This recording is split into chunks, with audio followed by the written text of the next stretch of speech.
കേരളത്തിൽ മുഖ്യമന്ത്രി ചർച്ചകൾ സംബന്ധിച്ച് കൃത്യമായൊരു തീരുമാനത്തിലേക്ക് എത്തിപ്പെടാൻ കോൺഗ്രസിന് സാധിക്കുന്നില്ല എങ്കിൽ ഈ മുഖ്യമന്ത്രി ചർച്ചയുമായി ബന്ധപ്പെട്ട സാഹചര്യം ഉൾപ്പെടെ വിലയിരുത്തുകയാണ് മുസ്ലിം ലീഗ്. തീർച്ചയായും മുസ്ലിം ലീഗിനെ സംബന്ധിച്ചിടത്തോളം UDFന്റെ ഭാഗമായി കോൺഗ്രസിന് പൂർണ്ണമായി പിന്തുണ നൽകിക്കൊണ്ട് തെരഞ്ഞെടുപ്പിനെ അടക്കം നേരിടുന്ന ലീഗിനെ സംബന്ധിച്ചിടത്തോളം ഇപ്പോഴും ഒരു മുഖ്യമന്ത്രിയെ തീരുമാനിക്കാൻ കഴിയുന്നില്ല എന്നത് വലിയ തോതിൽ അതൃപ്തിയുണ്ടാക്കുന്ന ഒരു സാഹചര്യം തന്നെയാണ് എന്നതാണ്. ഈ സർക്കാർ രൂപീകരണവുമായി ബന്ധപ്പെട്ട ചർച്ചകൾ തുടരുന്നതിനിടെയും അത് വൈകുന്നതിന് ഇടയുമാണ് ലീഗിന്റെ അടിയന്തര യോഗം ചേരുന്നത് എന്നതാണ് പ്രത്യേകത. പ്രത്യേകിച്ച് ഇത്രയും വലിയൊരു മെജോറിറ്റി 102 സീറ്റുകളുടെ വിജയമുണ്ടായിട്ടും മുഖ്യമന്ത്രിയെ തീരുമാനിക്കാൻ പറ്റാത്തതിൽ തീർച്ചയായും ലീഗിന് അതൃപ്തിയുണ്ട്. അത് ചില ലീഗ് നേതാക്കളെങ്കിലും പരസ്യമായി തന്നെ പ്രകടിപ്പിക്കുകയും ചെയ്തതാണ്. ജനവികാരം മാനിക്കാതെ മുഖ്യമന്ത്രി ചർച്ചകളിൽ കോൺഗ്രസിന്റെ ഗ്രൂപ്പ് സമവാക്യങ്ങൾക്ക് വലിയ പ്രാധാന്യം നൽകുന്നു എന്നതാണ് ഇപ്പോൾ കാണുന്നത്. അതിൽ സ്വാഭാവികമായും ഘടകകക്ഷികൾക്ക് എല്ലാവർക്കും അതൃപ്തി ഉണ്ടാകും. അതിൽ തന്നെ ഘടകകക്ഷികളിൽ ഏറ്റവും മുന്നിൽ നിൽക്കുന്നത് മുസ്ലിം ലീഗാണ്. കഴിഞ്ഞ തെരഞ്ഞെടുപ്പിൽ കോൺഗ്രസ് കഴിഞ്ഞാൽ പിന്നീട് ഏറ്റവും അധികം MLA-മാരെ UDFൽ എത്തിക്കുന്നത് ലീഗാണ്. ലീഗിൻ്റെ മന്ത്രിസഭയിലെ അംഗങ്ങളെ സംബന്ധിച്ച് ആരൊക്കെയായിരിക്കണം ലീഗിൻ്റെ മന്ത്രിമാർ എന്നത് സംബന്ധിച്ചുമൊക്കെ നേരത്തെ തന്നെ ചില കൂടിയാലോചനകൾ നടന്നിരുന്നു. ഒരു പക്ഷേ ഇന്ന് അതുമായി ബന്ധപ്പെട്ടും ഒരു അന്തിമ തീരുമാനത്തിലേക്ക് എത്തിയേക്കാം. അതോടൊപ്പം തന്നെ എത്ര മന്ത്രിമാർ വേണം എന്നത് ഉൾപ്പെടെയുള്ള കാര്യങ്ങൾ, ഏതൊക്കെ വകുപ്പുകൾ, ഇതുമൊക്കെയായി ബന്ധപ്പെട്ട ചർച്ചകൾ ഇന്ന് നടന്നേക്കുമെന്ന സൂചനയാണ്. നമുക്ക് CV അനുമോദിലേക്ക് തന്നെ പോകാം. അനുമോദ്, ഇന്നിപ്പോൾ പ്രധാനമായ ഏതെങ്കിലും ഒരു അജണ്ട ലീഗിൻ്റെ യോഗത്തിൽ ലീഗ് വ്യക്തമാക്കുന്നുണ്ടോ? എന്തൊക്കെ വിഷയങ്ങൾ അവർ ചർച്ച ചെയ്യുമെന്നാണ് മനസ്സിലാക്കാൻ സാധിക്കുന്നത്?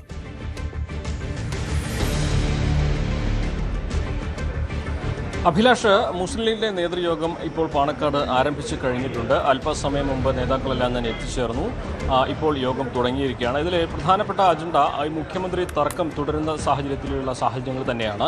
ഒരുപക്ഷെ സോണിയാഗാന്ധിയുമായിട്ട് ഈ ചർച്ചയ്ക്കിടെ അവർ സംസാരിക്കാനുള്ള സാധ്യതയുമുണ്ട്.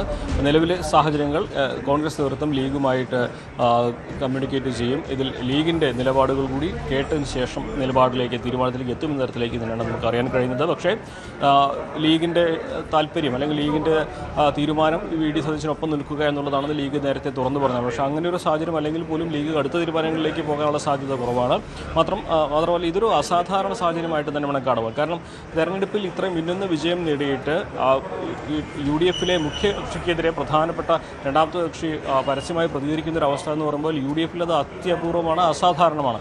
അതുകൊണ്ട് തന്നെ ഇന്നത്തെ യോഗം അസാധാരണ സാഹചര്യത്തിൽ ചേരുന്നതാണ് എന്ന് തന്നെ നമുക്ക് പറയേണ്ടി വരും. കാരണം UDFന്റെ വിജയത്തിലെ തിളക്കം മുഴുവൻ കളയുന്നതാണ് കോൺഗ്രസിൽ ഈ തർക്കമെന്ന ലീഗ് തുറന്നടിക്കുമ്പോൾ സ്വാഭാവികമായിട്ടും ഭരണം തുടങ്ങുന്നതിന് മുൻപേ UDFൽ പ്രതിസന്ധി ഉണ്ടാക്കുന്ന ഒരു സാഹചര്യത്തിലേക്കാണ് കാര്യങ്ങൾ നീങ്ങുന്നത്.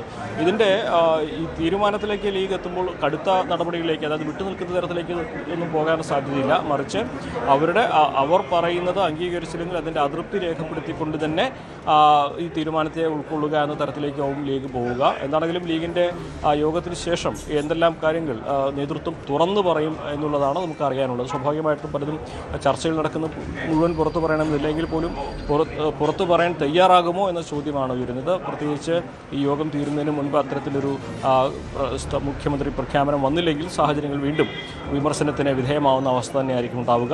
രണ്ടാമതായിട്ട് 5 മന്ത്രിസ്ഥാനമാണ് ലീഗ് പ്രതീക്ഷിക്കുന്നത്. കഴിഞ്ഞ തവണ 5 മന്ത്രിസ്ഥാനമാണ് കിട്ടിയത്.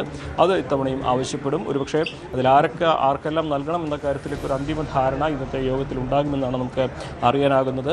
എന്നാണെങ്കിൽ ഇതിൽ പ്രധാന പ്രയോറിറ്റി വരുന്നത്, മുഖ്യ പരിഗണന വരുന്നത് സ്വാഭാവികമായിട്ടും മുഖ്യമന്ത്രി തർക്കം, അത് തീരാത്ത തർക്കമായി നീണ്ടുപോകുന്നതിലുള്ള അതൃപ്തി, അതുതന്നെയായിരിക്കും ഈ ഒരു യോഗത്തിൻ്റെ മുഖ്യ അജണ്ടയായിട്ട് വരിക.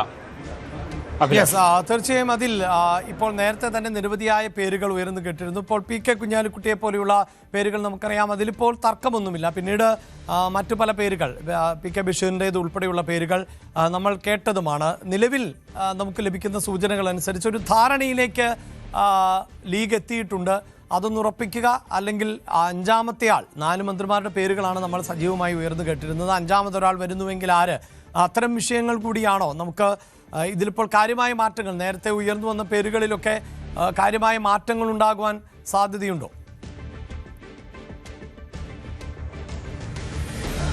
അഭിലാഷ്, 6-7 പേരുടെ പേര് നിലവിൽ തന്നെ ഉയർന്നു വന്നിട്ടുണ്ട്. അതിൽ PK കുഞ്ഞാലിക്കുട്ടി നിശ്ചയമായും മന്ത്രിസഭയിൽ ഉണ്ടാകുമെന്ന സംശയമില്ല.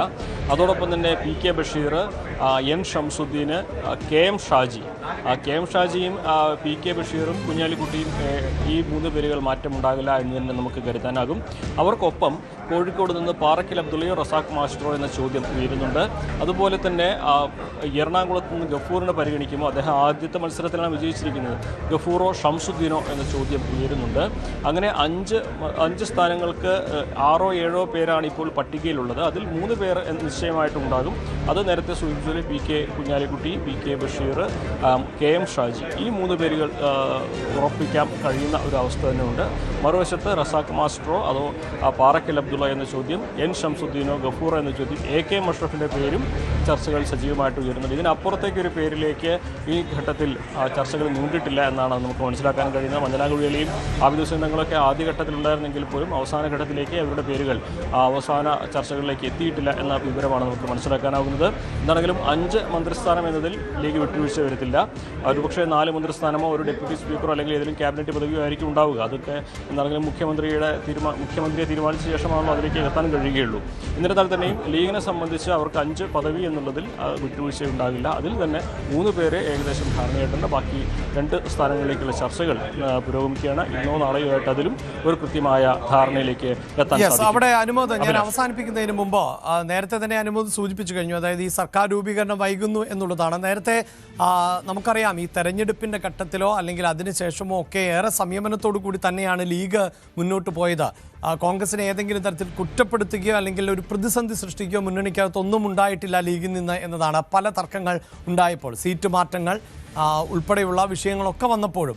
പക്ഷേ ഈ സർക്കാർ രൂപീകരിക്കാതിരിക്കുക ഒട്ടേറെ മുന്നിൽ ചെയ്തു തീർക്കേണ്ട, അടിയന്തരമായി ചെയ്തു തീർക്കേണ്ട ഒട്ടേറെ കാര്യങ്ങളുണ്ട്. അതിനിടയിലും സർക്കാർ രൂപീകരണം വൈകുന്നുവെങ്കിൽ അതിൻ്റെ പൂർണ്ണമായ ഉത്തരവാദിത്തം കോൺഗ്രസിന് തന്നെയാണ്. ഇന്ന് മുഖ്യമന്ത്രി ആരെ എന്നത് സംബന്ധിച്ചൊരു തീരുമാനം ഉണ്ടായേക്കുമെന്നാണ് പൊതുവിൽ നമുക്കെല്ലാം ലഭിക്കുന്ന വിവരങ്ങൾ. അത് ഉണ്ടാകുന്നില്ല എങ്കിൽ തീർച്ചയായും ഒരു കടുത്ത എതിർപ്പോ വിയോജിപ്പോ കോൺഗ്രസിനെ അറിയിക്കും ലീഗ് എന്നുകൂടിയാണോ നമുക്ക് മനസ്സിലാക്കേണ്ടത്?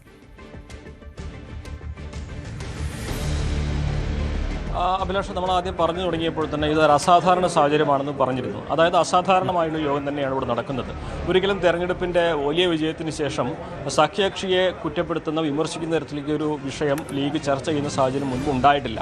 അതുതന്നെ ഈ തെരഞ്ഞെടുപ്പിൻ്റെ ഫലം വന്ന് 10 ദിവസം കഴിഞ്ഞിട്ട് മുഖ്യമന്ത്രിയെ തീരുമാനിക്കാൻ കഴിയാതെ ഗ്രൂപ്പ് കളിച്ച് പരസ്പരം പഴിച്ച് കോൺഗ്രസ് പരസ്പരം യുദ്ധം ചെയ്യുമ്പോൾ അണികളുടെ വികാരം മനസ്സിലാക്കാതെ കോൺഗ്രസ് നേതൃത്വം മുന്നോട്ട് നീങ്ങുന്ന നിലപാടാണ് മുസ്ലിം ലീഗ് സ്വീകരിച്ചിരിക്കുന്നത്. മാത്രമല്ല മുസ്ലിം ലീഗ് ആദ്യം മുതൽ VD സതീശൻ്റെ പേരിൽ ഉറച്ചു നിൽക്കുകയാണ്. അതിൻ്റെ കാരണങ്ങൾ നമുക്കറിയാം കൃത്യമായിട്ട്. മുസ്ലിം ലീഗിൻ്റെ പല നിലപാടുകളും VD സതീശനോട് ചേർന്ന് പോകുന്നതാണ്. പ്രത്യേകിച്ച് വെള്ളാപ്പള്ളി നടേശനെതിരെ ശക്തമായ നിലപാട് പ്രഖ്യാപിക്കാൻ VD സതീശനാണ് സാധിച്ചിരുന്നത്. അതൊക്കെ ലീഗിനെ സംബന്ധിച്ച് മറ്റ് നേതാക്കളിൽ കാണാൻ കഴിയാത്ത ഒന്നായിട്ടാണ് അവർ വിലയിരുത്തുന്നത്. അതുകൊണ്ട് തന്നെ VD സതീശന് പിന്നിൽ അടിയുറച്ച് നിൽക്കുക എന്നാണ് ലീഗിൻ്റെ നിലപാടുള്ളത്. സ്വാഭാവികമായിട്ടും അവർ അത് ഘടകകക്ഷി എന്ന നിലയിൽ നേതൃത്വത്തെ അറിയിക്കുകയും ചെയ്തിട്ടുണ്ട്. ഒരുപക്ഷേ ഈ മുഖ്യമന്ത്രിയെ തീരുമാനിക്കുന്നതിന് മുൻപ് കോൺഗ്രസ് നേതൃത്വവും ലീഗുമായിട്ട് ചർച്ച ചെയ്ത് അവരെ കൂടി വിശ്വാസത്തിലെടുത്ത ശേഷമേ പ്രഖ്യാപനത്തിലേക്ക് പോകുള്ളൂ. VD സതീശനാണെങ്കിലും അല്ലെങ്കിലും. എന്നിരുന്നാൽ തന്നെയും കോൺഗ്രസ് ഒരു തീരുമാനം പ്രഖ്യാപിച്ചാൽ ലീഗ് പിന്നീട് അതിനെതിരെ പരസ്യമായ രംഗത്ത് വരുന്ന ഒരു സാഹചര്യം ഉണ്ടാവില്ല എന്ന് തന്നെ പറയാം. അത് KC ആണെങ്കിലും RC ആണെങ്കിലും VD സതീശനാണെങ്കിലും ആരാണെങ്കിലും ആ തീരുമാനത്തെ അവർ സ്വാഗതം ചെയ്യും. പക്ഷേ അവർക്ക് പറയാനുള്ളത് അവർ കൃത്യമായി പറഞ്ഞിട്ടുണ്ടെന്ന് വ്യക്തമാക്കുകയും ചെയ്യും. പക്ഷേ ഇന്നും ഈ ഒരു തരത്തിലേക്ക് തീരുമാനം എത്താത്ത സാഹചര്യം വന്നാൽ സാഹചര്യങ്ങൾ ഒരുപക്ഷെ വേറെയാകും. അവർ നേതൃത്വം തന്നെ പരസ്യമായ രംഗത്തെത്തുന്ന സാഹചര്യം ഉണ്ടാകും. കോൺഗ്രസ് നേതൃത്വം വിമർശിക്കുന്ന സാഹചര്യം ഉണ്ടാകും.